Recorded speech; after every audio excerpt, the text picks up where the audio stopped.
Vamos a empezar a ver ahora la parte de estadística que viene en el examen.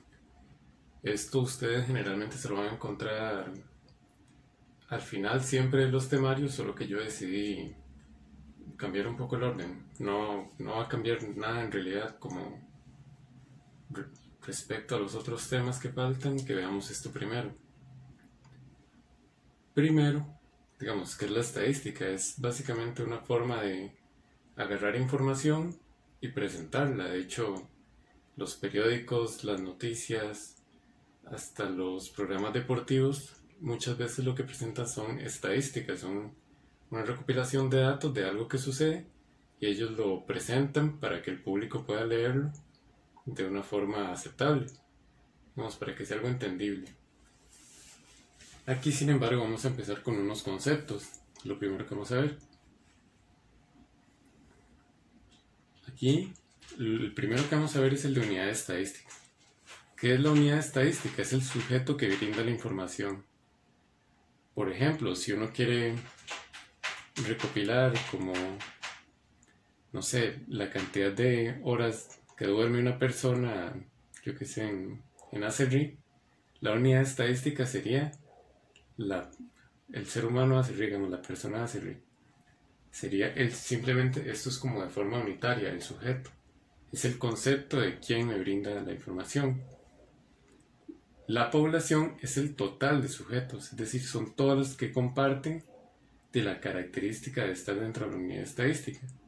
Por ejemplo, la población en esa situación que yo daba serían todas las personas de CERRI, por decir algo.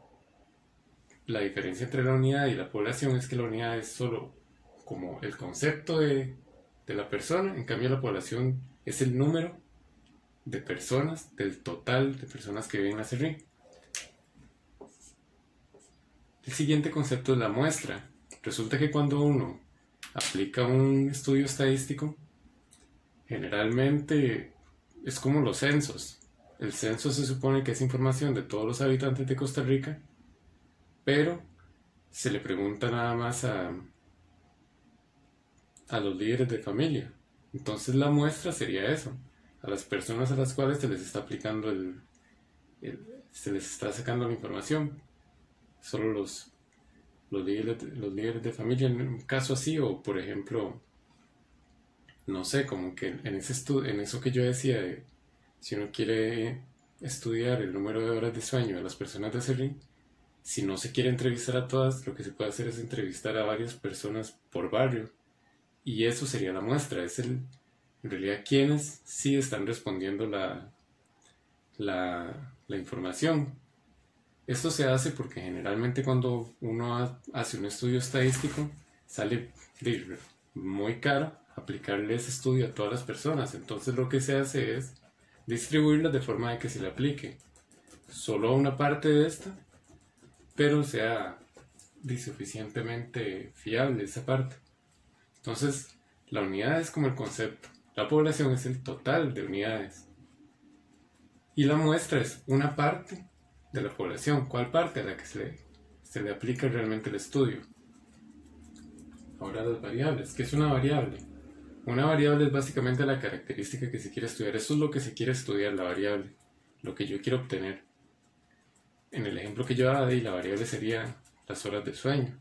Las variables se dividen en dos categorías, cualitativas y cuantitativas. Las cualitativas son cualidades, color, lugar de nacimiento, lugar de residencia, es decir, son cosas a las cuales no les podemos asociar números. Las cuantitativas son cantidades, años, estatura, peso, número de mascotas, todo eso son cuantitativas porque le puedo asociar una cantidad. En cambio, las cualitativas no le podemos asociar un número.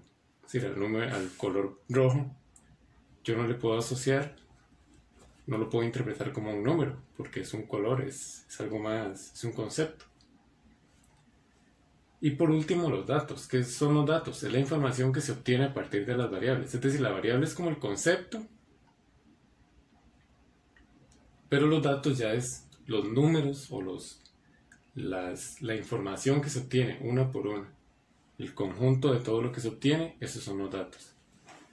La diferencia es esa, que las variables son como el concepto de lo que yo quiero estudiar, es decir, qué es lo que quiero estudiar, pero los datos ya es como toda la información que uno recopiló. Vamos a ver ahorita en un ejemplo cómo se pueden identificar estos conceptos.